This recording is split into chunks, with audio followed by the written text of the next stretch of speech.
For today's Moravian text study, I've chosen Jeremiah chapter 20, verse 7 to 13.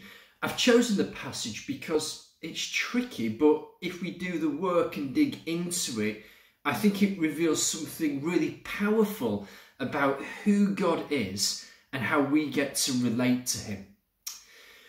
Jeremiah starts with some shocking words. God, you have deceived me. I don't know about you, but I was shocked when I read that. It implies that God is somehow a liar, or that Jeremiah is somehow morally superior to God. God, you deceived me.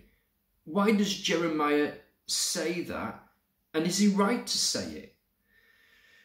Well, if you read the build-up to this passage, indeed all of the book of Jeremiah, what's happening is Jeremiah encounters God again and again. He's given a message to proclaim, to prophesy.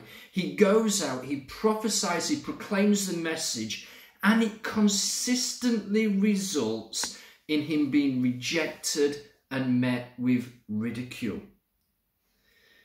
Chapter 20 starts with Jeremiah prophesying, and the priest Pasha has him arrested and put into stocks. So no wonder Jeremiah says in this passage he's been ridiculed and mocked. Jeremiah is saying, God, I feel like you've deceived me. I feel like you've let me down. You keep asking me again and again to proclaim your word, and every time I do, all it does is get me into trouble. Why have you given me this message of violence and destruction, he says?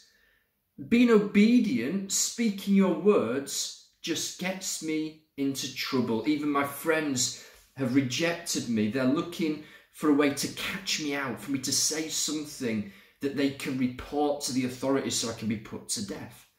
That's sort of what Jeremiah's saying. Now, we don't tend to personally experience that sort of dynamic a great deal these days, partly because we are New Covenant people and our message is grace and forgiveness. It's a message of hope, so it's often easier for those around us to stomach the message. Not always, and certainly not for believers in the persecuted world.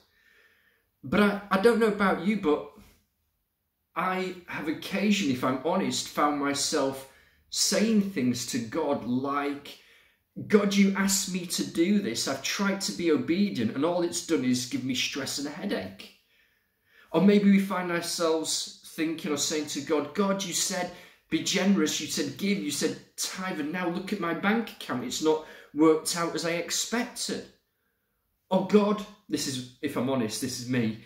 God, I'm always sick of having to be the bigger person, doing the right thing when actually I'd like to just give someone a piece of my mind.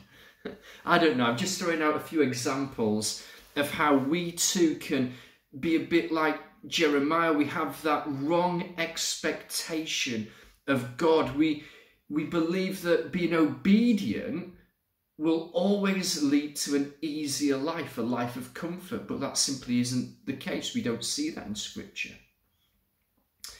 Of course, obedience does lead to a rewarding life.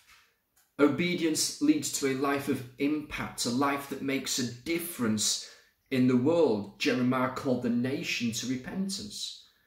But obedience usually comes at a cost. For Jeremiah, that was being rejected by society and by his friends.